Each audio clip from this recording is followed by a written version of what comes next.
Welcome to this webinar that's jointly hosted by Sallux and the Jubilee Centre in the UK. I'm the chairman of the board of the Jubilee Centre, Paul Mills. We're going to have two speakers this evening.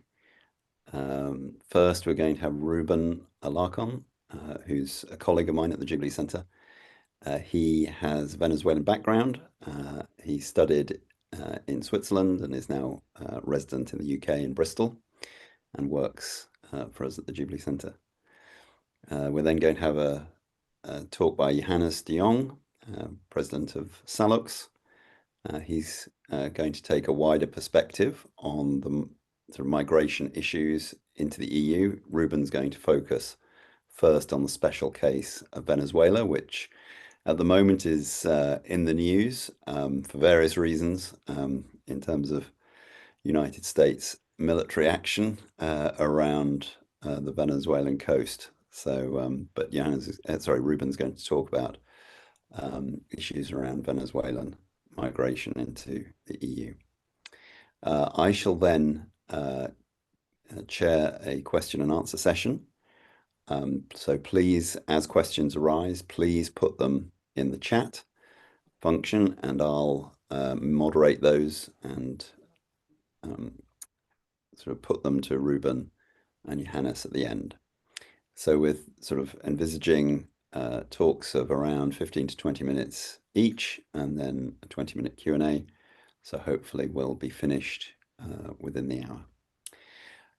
Just to note, this session is being recorded. So if you don't want your picture to appear, then please take your picture off the screen and keep yourselves muted, particularly during the talks. So without further ado, I'll hand over to Ruben and hopefully you'll get information from a real live Venezuelan about Venezuelan conditions and migration pressures. Thank you. Thank you so much, Paul. Good evening to everyone, and thank you for the opportunity to address a question that rarely reaches European living rooms. Does the Venezuela collapse still qualify as a distant Latin American tragedy, or has it become a structural security concern for Europe, for the UK? Briefly talking, the scale, 9 million citizens have left Venezuela in one of the largest peacetime displacements on record, while 50,000 asylum applications were claimed in the EU last year alone. 93% of them were in Spain.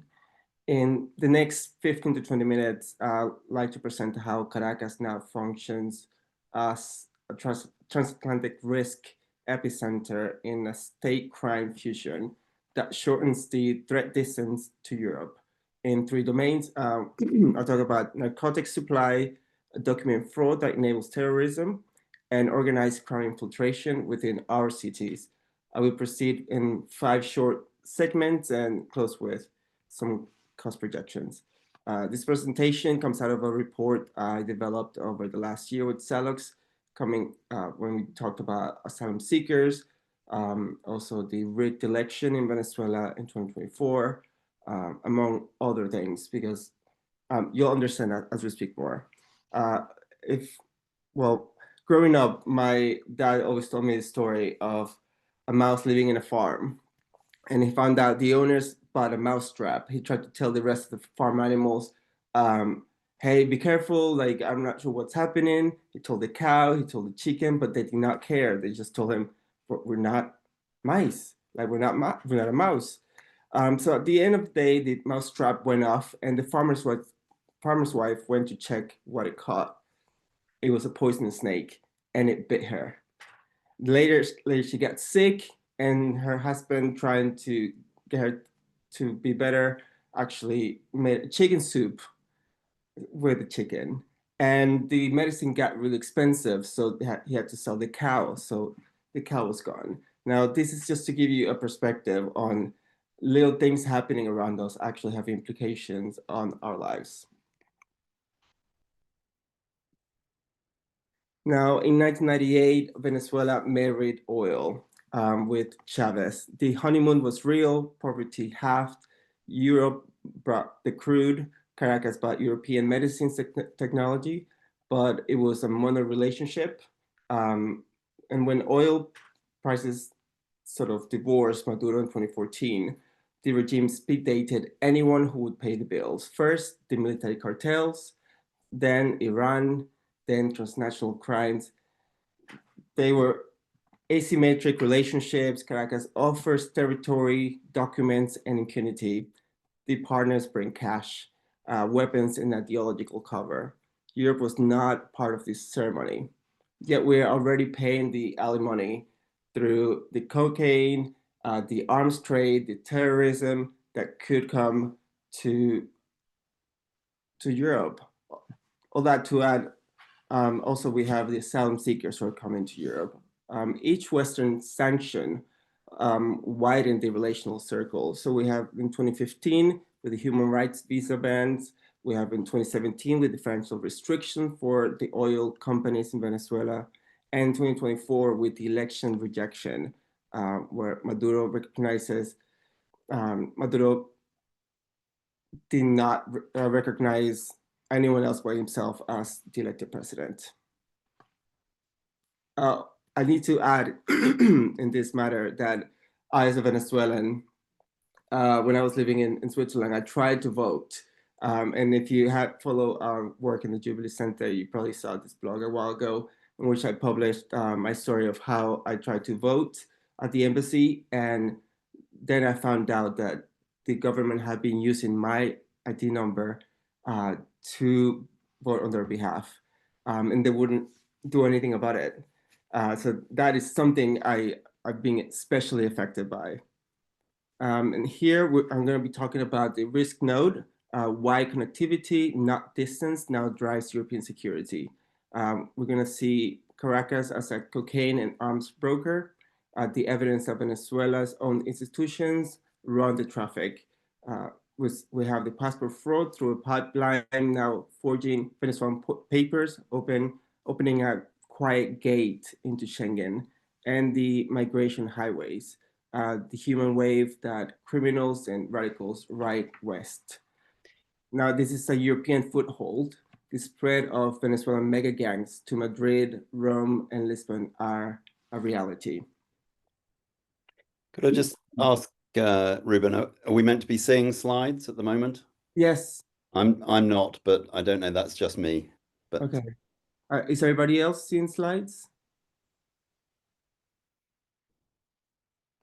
Anyone else seeing slides? Okay, I think yes. Okay. So when it comes to Caracas, we look at traditional security charts asking how far away is trouble, and that's how we measure the risk and the threat. By that ruler, Venezuela looks really remote until you notice a 55-minute flight links Caracas to Dutch Curacao, closer to EU territory than Berlin to Athens. A smarter ruler asks, how connected is the trouble to us? Ships sail daily, WhatsApp groups buzz, and money moves fast. A signature in Caracas at this palace in Venezuela is called Miraflores. This is where Maduro and his executive branch make the law. And a signature from here can shift cocaine routes to Rotterdam within days. A single text can nudge migrants boats towards Spain in hours. After the flawed and quite corrupt 2024 election, Caracas has leaned harder on Russia, on Iran, and drug cartels to stay in power. So change is unlikely to happen unless we do something about it. The bottom line here is Venezuela isn't far off. It's not far off crisis. It's a live junction in Europe's own network, able to affect us here. And here you can see a little bit of the connection in this map of Caracas making these safe decisions through its network of criminal ties, whether that is drugs, money laundering, or the black market, and also impacting EU borders. I'll tell you a bit about the Cartel of the Suns, as they call themselves, Carteles de los Soles. It started with Chavez in '98, but then Maduro took over it, and it's not just a journalistic hyperbole. In 2020, the U.S. indicted the Venezuelan defense minister, the vice president, and the president of the Supreme Court for facilitating 250 metric tons of cocaine. Last month, the U.S. struck 2 Venezuelan flag of boats in the Caribbean, confirming that they were state-owned. They came out of state-owned ports, and the departure, it was roughly 1/3 of all the cocaine reaching in Europe.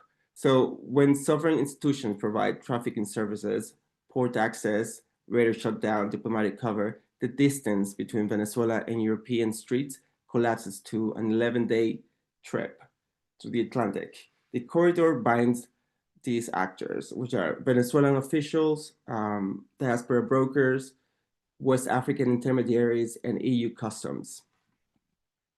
Now, we can see here clearly that traditional border tools like fences, random searches, even satellite imagery cannot provide the support that this crisis needs.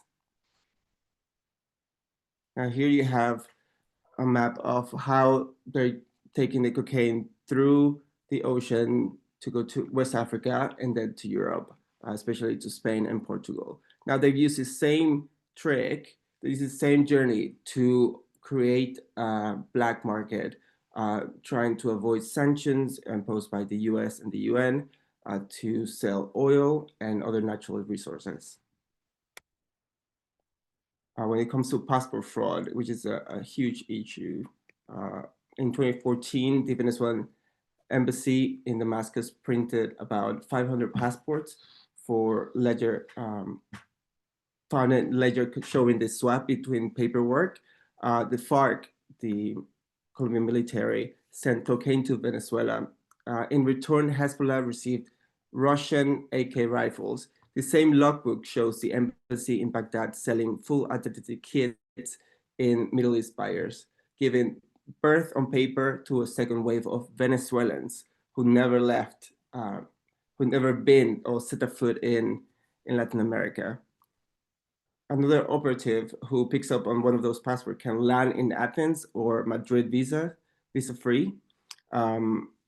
It gates spot fake visas, but they cannot spot fake citizenships. So the invented biography sells through. The sanctions dodging arms route doubles as a side door into Schengen. So Europe borders ends up depending on the honesty of a consulate 3,000 kilometers away, and that is impossible to do. So that leads us to the next question, and it's what do we do with 9 million Venezuelans? 1/3 of the population have left the country. The majority remained in Latin America, but a policy change in the US has redirected many of them in the last month because they terminated the TPS, temporary protected status, for them in the last month. And that's when encrypted WhatsApp groups circulated the message, go to Europe, before they copy the Americans. And that's when Spain's asylum intake jumped by 60%. Opposition leader Maria Corina Machado, who also just won the Nobel Peace Prize, has warned that a further 3 to 5 million could follow if Maduro clings to power beyond 2025. Most claimants, most of these asylum seekers, are genuine refugees, yet the channel's capacity is size neutral. Once these refugees come to Europe, the problem is that it's going to be difficult to tell who's who. So, and that is a problem that we need to deal with, as there will be gang infiltration. Here we have the Tren de Aragua, which you probably heard about from Trump in the news, but they're also not only in the US, they've also infiltrated Europe. This is one of Venezuela's largest mega gangs, originated in Venezuela, and now maintains documented networks in Milan, in Lisbon, and in Madrid. Activities include extortion of small businesses, prostitution rings, and drug trade. Spanish police estimate the gang's European turnover at 12 million euros just last year, sufficient to finance arms purchases and to corrupt poor employees. Now, we need to look at the cost and the call when it comes to these issues. The price of inaction. According to the Europol modeling model here, it suggests that no additional action would give us 300 tons of cocaine in the next 5 years, 125,000 more asylum seekers, and 3.4 billion in direct reception for health expenditure, among other things, every year for the next 5 years. So we're left with two futures. Path A, we continue to treat Venezuela as someone else's humanitarian tragedy, fund even larger reception systems, and absorb the fiscal and security consequences while allowing the arming of terrorist groups. Or we acknowledge Caracas as a European risk node, invest in upstream network disruption, and rewrite the budget logic for reaction to prevention. The choice is no longer geopolitical. It's not a geopolitically an abstraction. It is a line item in the next year's EU budget and potentially a security incident in a city tonight. So for that reason, in the report, I, with the help of Sallux, I developed some recommendations. These are to treat Venezuela like Belarus, part of the Russia-China-Iran club and a direct threat to Europe, not just a faraway crisis. The next one is offer Latin America and other countries that are working with Venezuela better deals, better trade deals to encourage more honesty and transparency in the trading efforts. The next one is to kick out most of Maduro's diplomats actually in Europe that are just doing PDVSA deals or oil company deals with other nations. Yeah, and freeze European bank accounts on Venezuela state firms, really going for what they're doing in Europe. Also, we need to keep in mind that we need to share police data, check fingerprints and watch lists on every Venezuelan passport.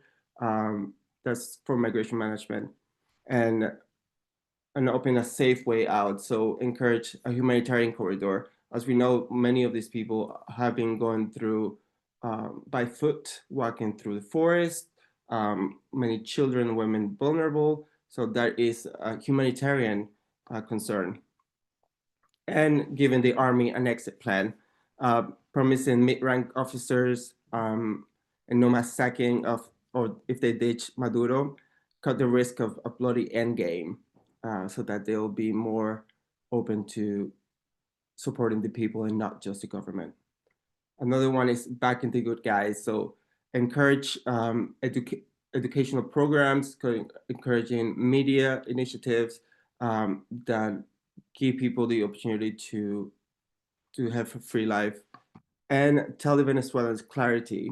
Tell the Venezuelans will help, will help, but you have to push.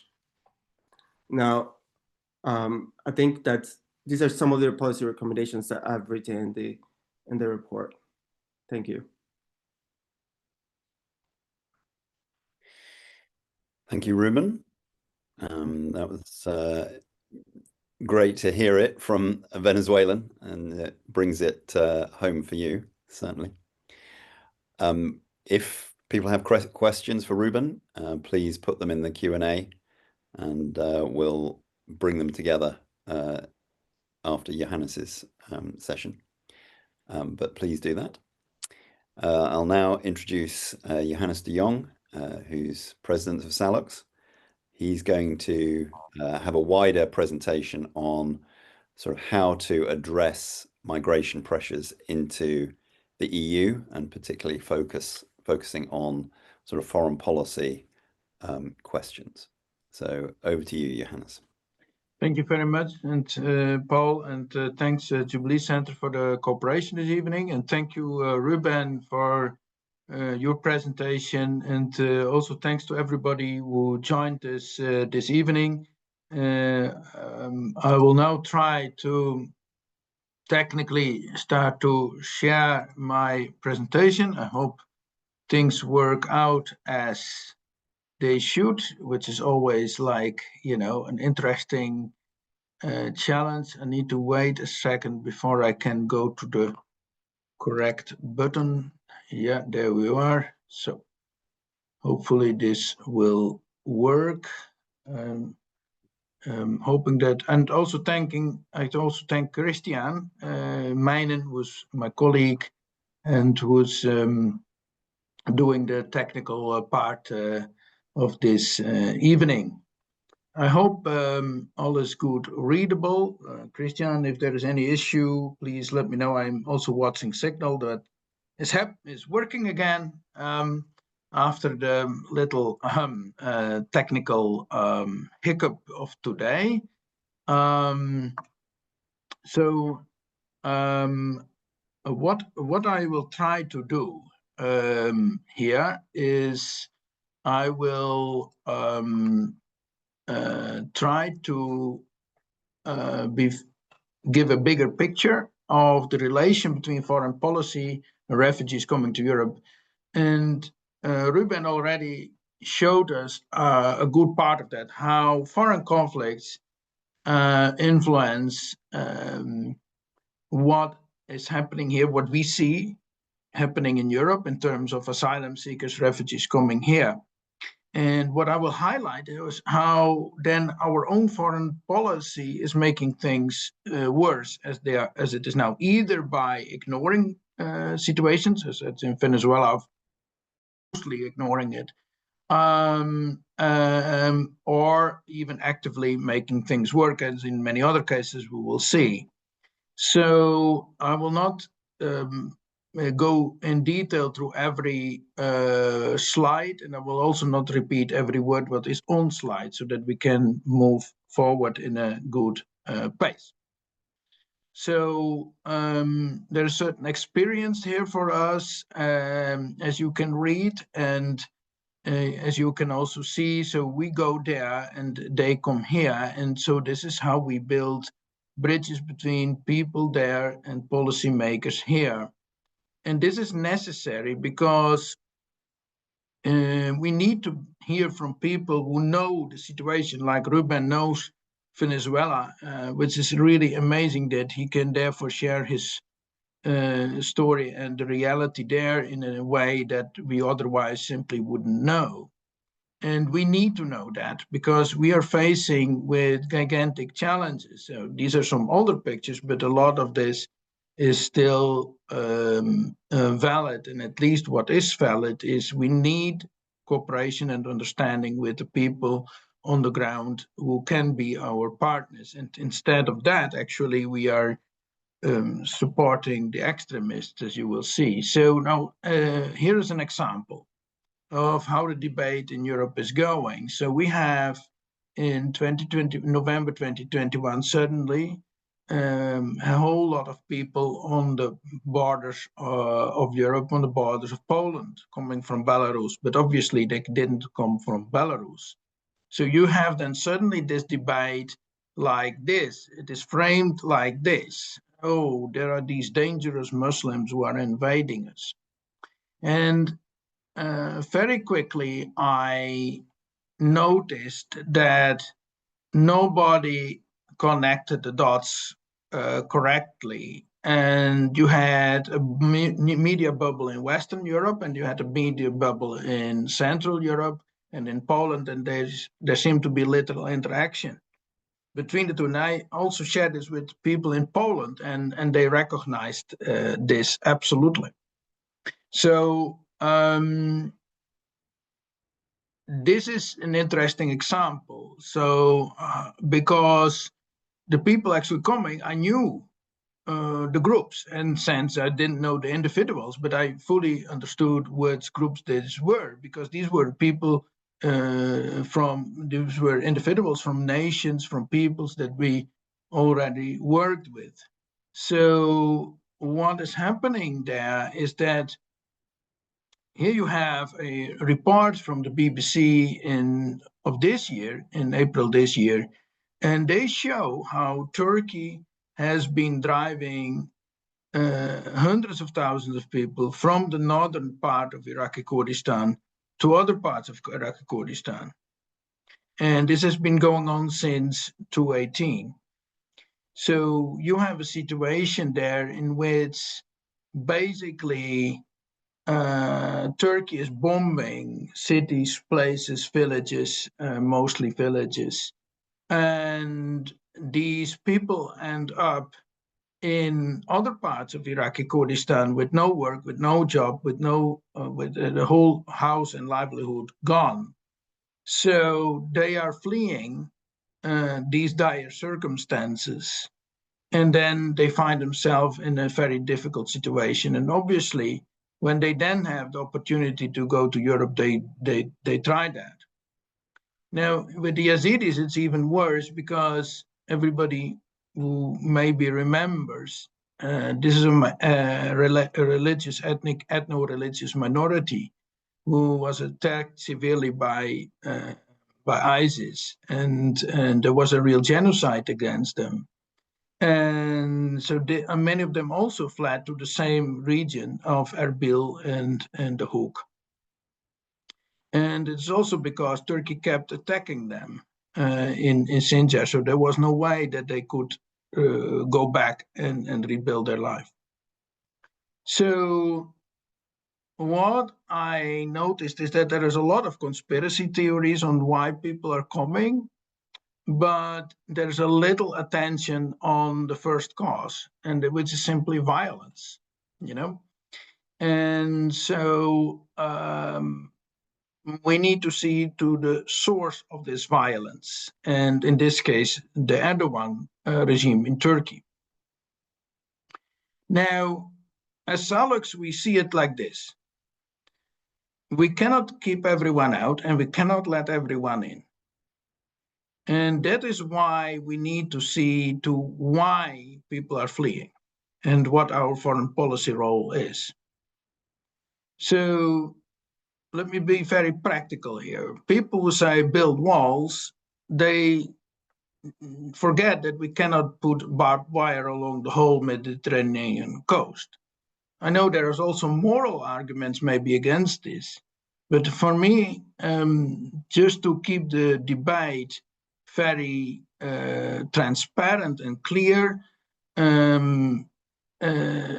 simply talking in practicalities in this case, very clear, we cannot simply close off Europe borders. And where it is tried, it doesn't even work. So we have this massive border that Poland built with Belarus, and basically, well, there is like 30,000 people in 2024 still coming through it. And when in last April, it was already 15,000 in 2025. So, well, I can understand it gives people a certain sense of feeling of control, but actually it doesn't work. Now, some people say then, okay, send them back. Just put them in a plane. Well, we don't even have enough planes to begin with, but you need permission from the country. And this is also why the EU migration pact is already falling apart at the start of it. Because,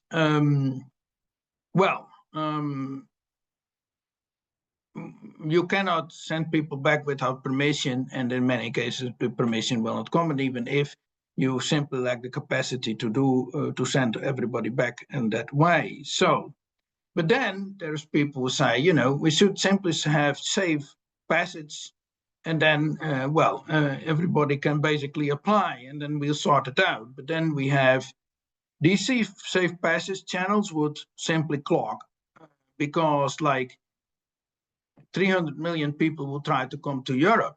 And so that would not work either. And I think even the left here in Europe would agree that this is not feasible.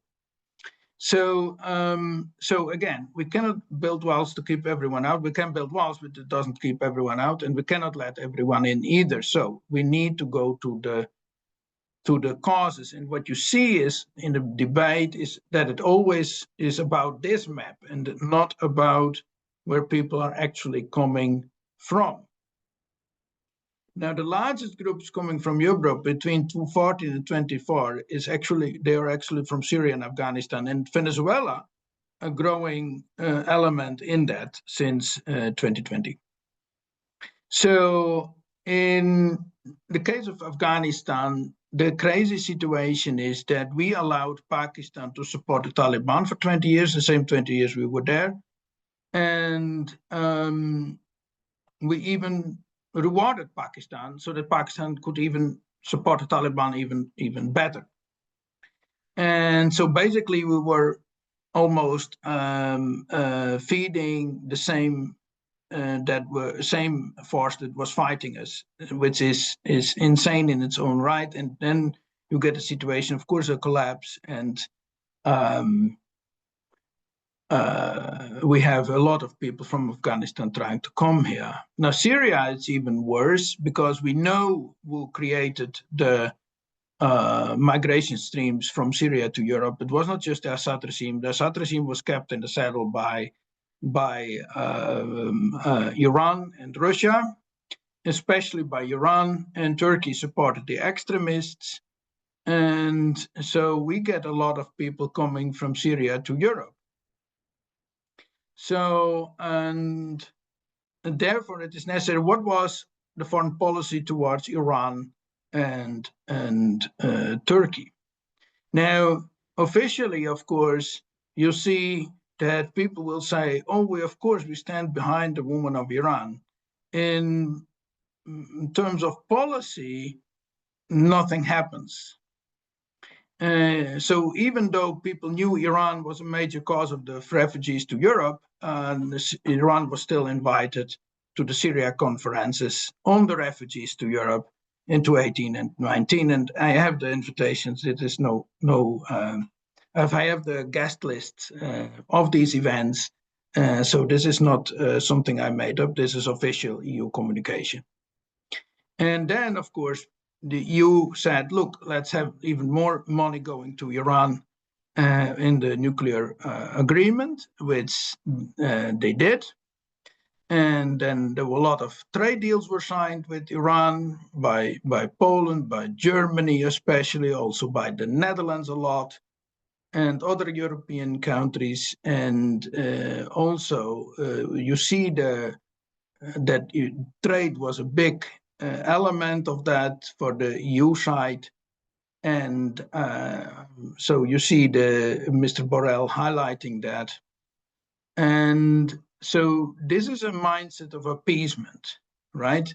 And it runs very, very deep in our foreign policy, a mindset of appeasement and trade first and foremost, and not looking to the consequences down the road, as also you can see in the presentation of Ruben. So it's always this short-term focus on interests and business more important than human lives and human rights. And that has severe consequences because ultimately, as you can actually see in a report of this NATO think tank, the money that went to Iran went to the IRGC. Now, the IRGC, in turn, had all these militias in Syria. So you get this, as you can see. So we move money to Iran, and we get refugees to the EU. And therefore, this is a very costly, and that's not only inhuman, but it's also a very costly way of doing foreign policy. And with the same pattern we see with the Erdogan regime, and this is still ongoing, because with Iran that is kind of closed, but with Turkey and Iran, the Erdogan regime, this is continuing. This is current policy, what we are talking about. And so we see that we are feeding the extremism, and that is now undermining the EU. and this is actually from the last week. So you get this. Basically, we push money to the Turkish economy, even to the companies of Erdogan's family, and we get this back. And I'm not saying this is basically official reports from France, from Germany, from the Netherlands, will underline the Turkish influence on communities here, on supporting extremism, and basically then we have these reports and we ignore it. Same with Africa, basically. Now, I'm less of an expert on Africa, but there we see the same patterns of short-term thinking. So what are these patterns? It's basically constantly a wrong definition of interest, a wrong definition of what is a wrong understanding of the economy. Only the income or cheap commodity is seen. The consequences down the road are ignored.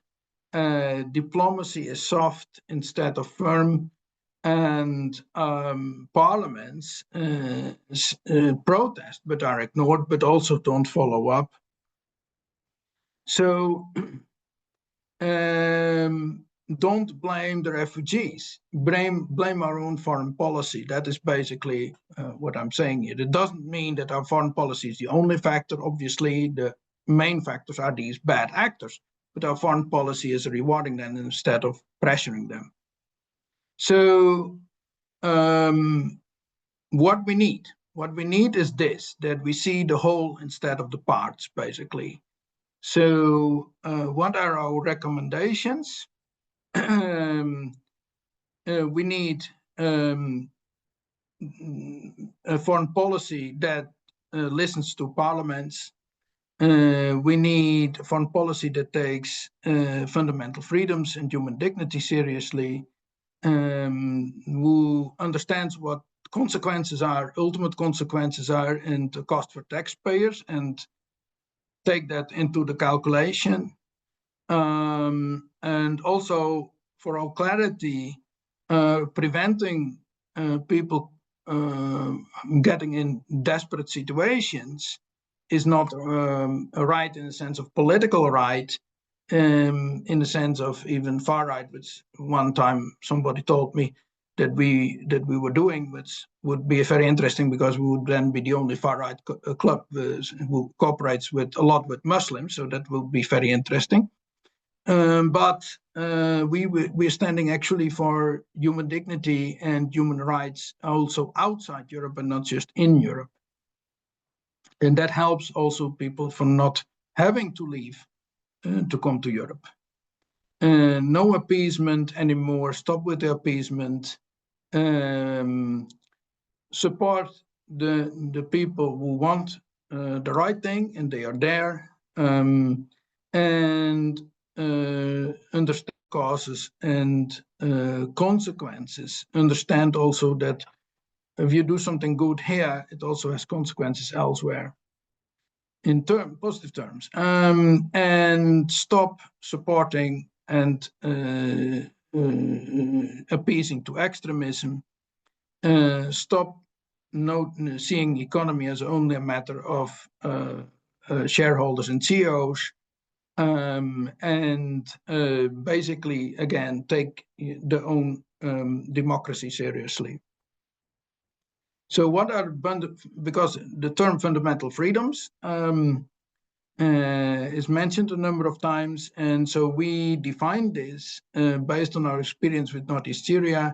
So equal dignity and freedom for women, freedom of religion, freedom of young people, equality of ethnicities, diversity, and equality between equal cooperation between ethnic groups. So again, this is what we want. Foreign affairs, support for fundamental freedom, economic model for people and planet, relational economy, and which will lead to fewer asylum applications and simpler integration where still need, because we stop supporting extremism. So basically, we are suggesting that we should have a preventive foreign policy, but that means that our parliaments need to take the lead instead of waiting for others. So that is that in terms of what we have to present, and you can also find a lot of our publications on the Sallux website.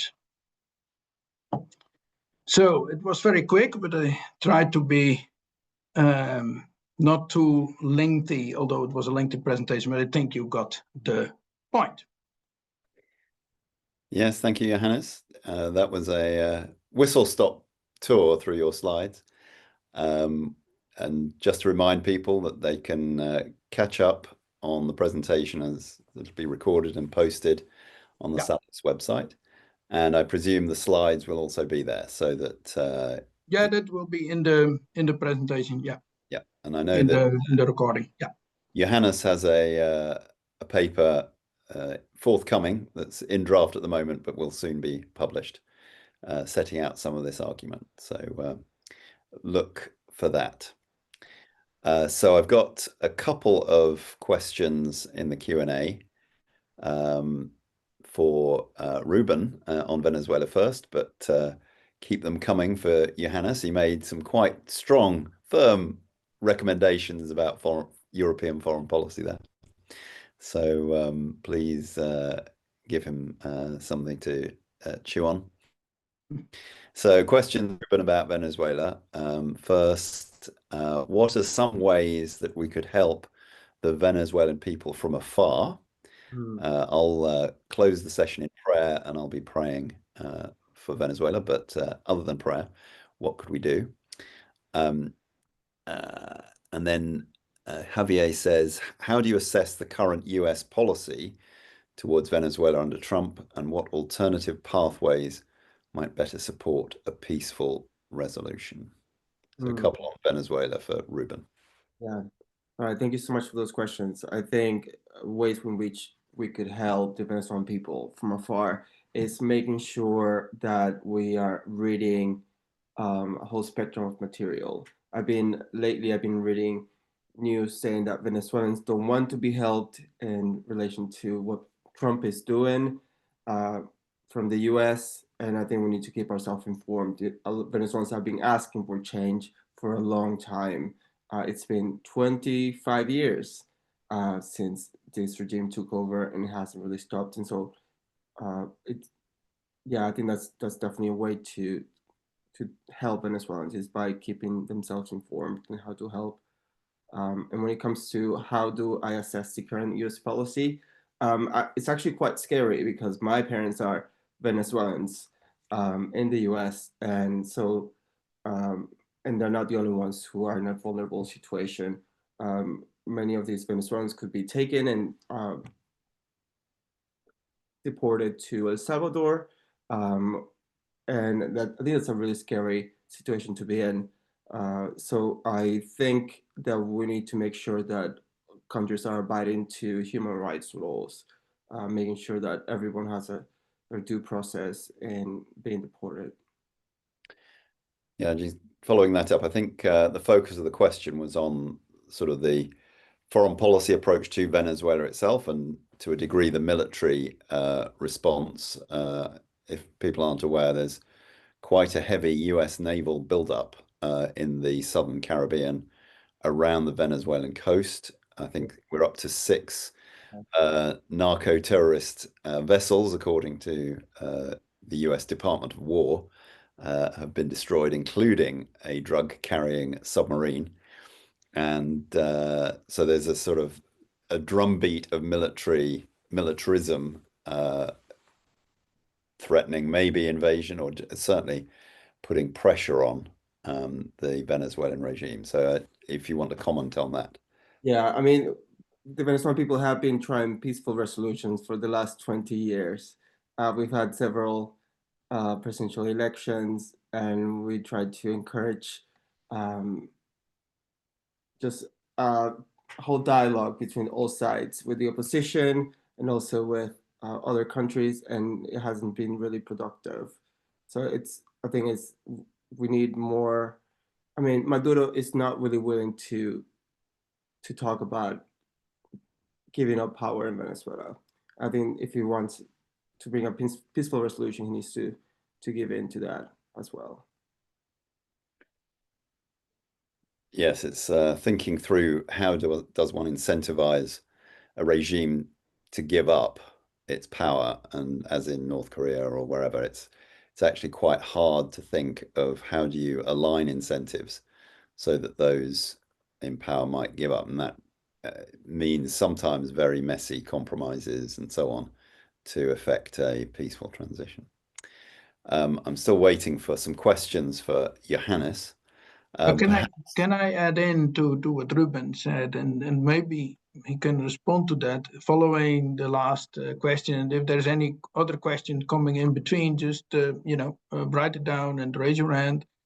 But just to avoid that we have a big silent time, and also because I've been working, for example, with people from the non-Persian Iranian, ethnic groups who are in opposition to the Iranian regime, and they are very straightforward. They're very straightforward. They said, "Oh, look, we will not have regime change without violence. And this regime will not go away without violence. The Nazi regime did not go away without violence. Why would it be different in our circumstances?" And they welcomed, in general, the Israeli bombings on the Iranian regime. Maybe not all the Persians did, but the non-Persians for sure did, which is 50% of the population, just to clarify. How's that in Venezuela? I mean, is there not a lot of people who basically say, or even the Venezuelan people abroad, who say, if Trump removes the regime, thank you very much?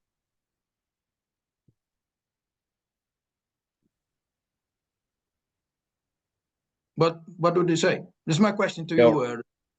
All right, can you repeat that question? Basically, looking to the Iranian opposition that I know best, they welcome actually a foreign interference with the consequence of, removing the regime with force. And they say, basically, give us the guns and we'll do it. Yeah. Because this regime will not go peacefully. Yeah. I'm talking now about Iran. How is that in Venezuela? Is there not also people who simply say, look, thank you, Trump, and please do that invasion and get us rid of this oppression? Yeah. I mean, these are real people. I think it's really hard for them to say, I'm willing to sacrifice my life in order to be free. And I think 9 million people already have done that by leaving the country. That's what they could do. But I do agree, like, if they could, to fight against it. I mean, I have been to protests in Venezuela in 2012. That was the last time I was in Venezuela. And I was able to protest, but it's a really scary thing because you could be caught on the streets. Because it's a military regime, you could be taken, and I mean, it's not really an option, if you know what I mean. No, but I'm saying this. So you're a Venezuelan abroad. You talk with other Venezuelans, right? I mean, also abroad. Simply the Venezuelan community abroad, would they not welcome a US invasion in Venezuela to remove the Maduro regime? I think, yeah. I think many people will be happy to hear that happen. It'll be the better of two evils, isn't it? Because what you're saying now is basically going against the whole rhetoric, talk from most of the EU diplomatic class, who always will say, no, we have to do it peaceful. Although Europe was not liberated peacefully from the Nazis, if I'm correctly informed. Yeah, I mean, it's really, I think it's actually long term, it's more convenient for Europe and the EU parliaments to decide for intervention in Venezuela, for the US to decide for intervention, because Venezuela has all these millions of people that are ready to flee, but also Venezuela has the oil, Venezuela has all these natural resources, and I think we need to be smart about it. Yeah. No, this is interesting because, as I say, I'm as they say in Dutch, ik gooi een knuppel in het hoenderhok. I'll throw a rock in the pot. stick in the hen, among the hens by saying something like this. But I feel that, but it's a personal opinion, not a Sallux opinion, personal opinion, that we seem to be very, a bit queasy about this, that we say, look, it should be peaceful, although we have not been liberated peacefully ourselves. So is that not, of course, if there's a peaceful liberation, it's always better. That's not a question. I mean, Central Europe was liberated peacefully, mostly, which is, of course, preferably, but, Yeah, I think some of the reluctance is regime change operations haven't worked particularly well in the recent past, and so the concern would be a protracted Venezuelan civil war that could get very messy. However, could that happen? Could that? Wait. Hold on a minute here, because this is an argument I hear a lot. Ruben, would you share that argument? Would there be a risk for a protracted Venezuelan civil war? I think there's definitely a risk for it, for it to happen. Yes. So the US would have to put in a lot of arms. We should be careful then. Yeah. Yeah, I think if they organize themselves with the US, I think, yeah. We've got a few more questions coming in, so I'll very good. Cut to the chase. So quickly, William asks, what is the extent, to what extent is the UK affected by illegal migration, or that could be from asylum seekers from Venezuela? I'm not sure that. Well, Ruben, you say how many? I'm not really sure how many of asylum seekers are coming in to the UK in the last 5 years, but we know that 200,000 applications have been filed in Europe, and 93% are in 93% of them are in Spain. So they're probably not as affected by illegal migration, but it is affected by oil trade, by economic trade as well. I'm not sure if you know, but the Bank of England holds a huge amount of gold from Venezuela. So that is affected the way that Venezuela and the UK trade. Yes, so there's been a long-standing dispute that the Bank of England has refused to give the Venezuelan Central Bank access to the gold it is supposedly holding, being held by the Bank of England. Javier has another follow-up, and for Johannes, he says the key question is, can you be more precise as to defining when you say immigration into the UK, into Europe, not too much, not too little. We can't take everyone, we can't take nobody because it's impractical. How do you get a little more precision about where you come down on that point, particularly given the demographics of Europe, aging and shrinking populations in many places? Yeah. Well, just to tackle the last first, very quick. Immigration is no solution to aging populations, and there's a lot of research on that.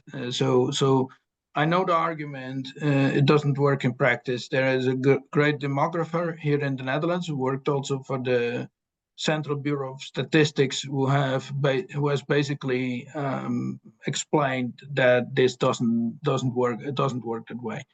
Also because these people come in, they need education and all that. So what is a more precise answer with regard to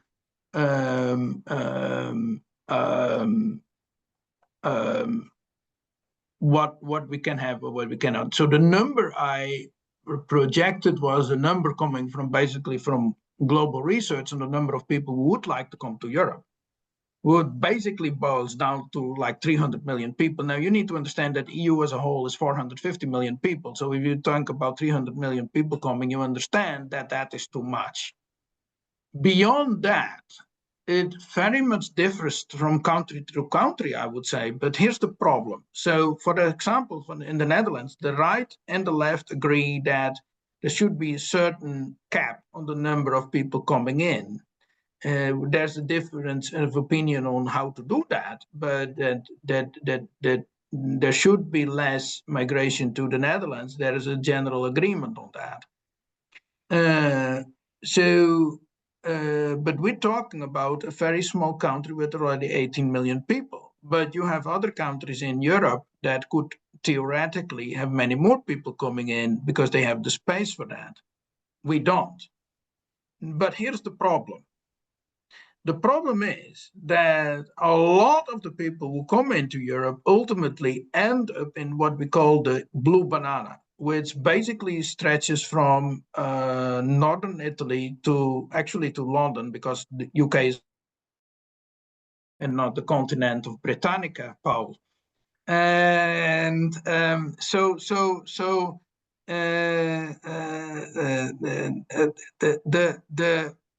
problem is that letting people into the EU basically also means that a lot of them end up ultimately in this blue banana where there is already no space for it.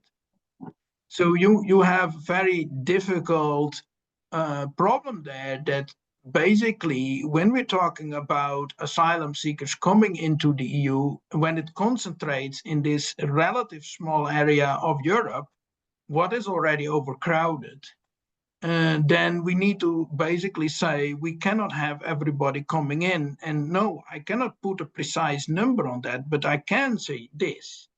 I am pretty certain that we cannot have, for example, say 5 million more people coming to the Netherlands. Our system is basically not able to have that. And this is, of course, a random number, but just to give some impression that we already have a housing crisis, which is partially caused by migration, partially not. So it's and, but and there are different types of migration, but asylum migration is part of the equation. We had, in 10 years' time, we had 165,000 people from Syria coming into this country, which is basically the whole city of Amersfoort. Now, you cannot say that that has no impact on us. So in terms of services and space and all that and housing. And so there is a limit, but I cannot give very precise numbers, but I can say that simply saying we can spread it across Europe will not do the trick, because ultimately the economy pulls the people to this blue banana, and we need to take that into consideration. I hope this kind of answers your questions. Yeah, I mean, it's a very difficult, intractable question to come up with precise. Yeah, the UK.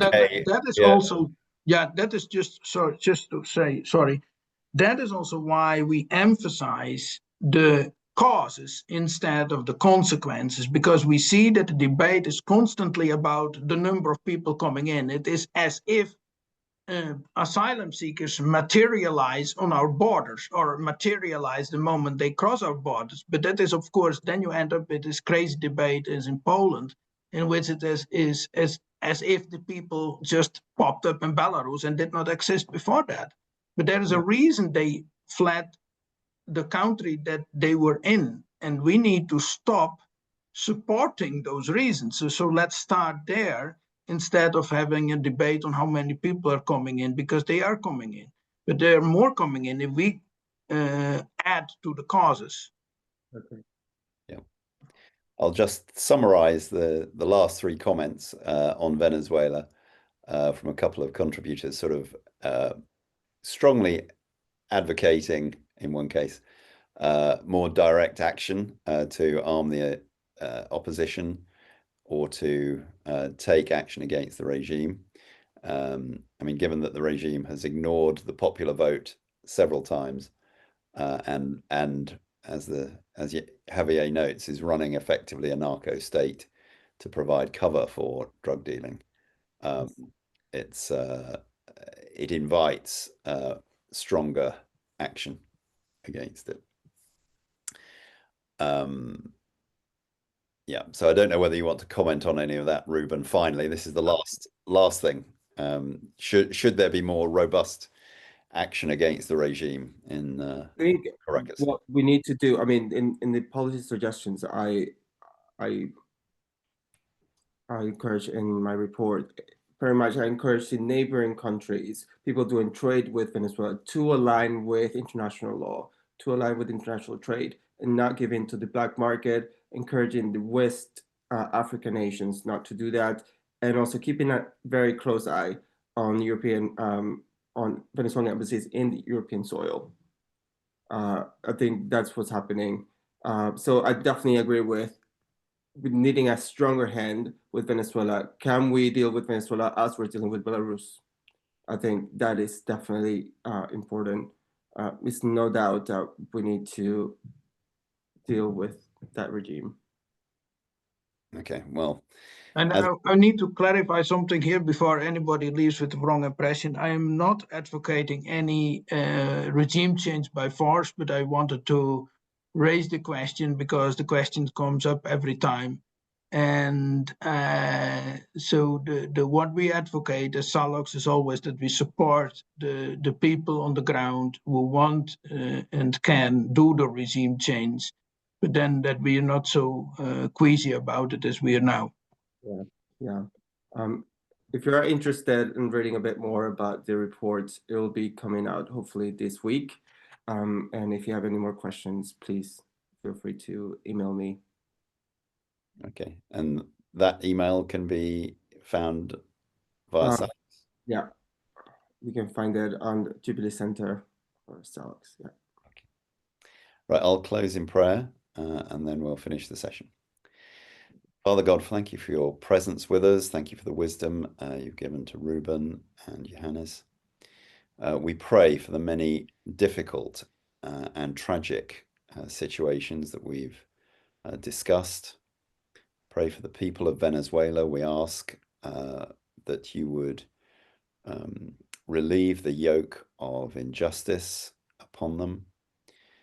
We pray for a change of government that would recognize the will of the people rather than an armed mafia state. We pray for the curtailment of the harm done to neighboring countries by this government. We place it in your hands. We ask for the many Christians there that you would protect your church, keep them faithful under suffering, and may many come to know you as a result. And we pray for the many tragic situations around the world that are driving refugees cross-border, particularly in Iran, in Syria, Afghanistan, the wider Middle East, Sub-Saharan Africa. Father, we ask for your justice to be done, for peacemakers to be raised up, for those who would seek to repress others, to deny freedom of religion, to be displaced from power. We are often feeling helpless in these situations, and so we can only ask you to intervene on our behalf. May your kingdom come. Amen. Thank you.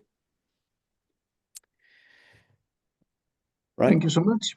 Thank you, Johannes. Thank you, Ruben. And we'll finish it there. And hope to see people come to the next Sallux or Jubilee Centre webinar.